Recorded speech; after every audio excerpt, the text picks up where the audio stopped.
ganap sa mundo ng showbiz. Nagugat ang mga usap-usapan tungkol sa hiwalayan ni Marco Gumabaw at Christine Reyes matapos mapansin ng mga netizen na nag-unfollow sila sa isa't isa sa Instagram noong ika-24 ng Abril taong 2025. Bukod dito, inalis ni Christine ang kanilang mga couple photos sa kanyang account habang nanatili naman ang ilang larawan sa profile ni Marco. Sa kabila ng mga haka-haka, muling pinalo ni Christine si Marco sa Instagram makalipas ang 2 araw, bagamat hindi pa rin ibinalik ang kanilang mga larawan. Wala pa rin pahayag mula sa dalawa hinggil sa tunay na estado ng kanilang relasyon. Sa isang episode ng OG Diaz Showbiz Update, tinalakay ni OG Diaz, Mama Loy at Ate Mena ang issue kung saan lumutang ang spekulasyon na maaaring may kinalaman sa pera ang dahilan ng kanilang hindi pagkakaunawaan.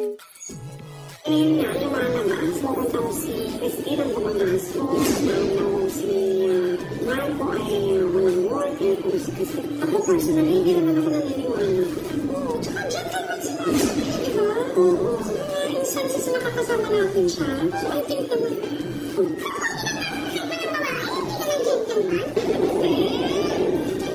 Diyan na kasi yung babae.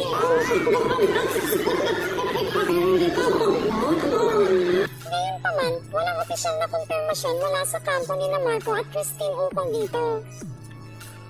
Sa inyong palagay, may katotohanan kaya ang mga bali-balita o simpleng tampuhan lang ito ng magkasintahan?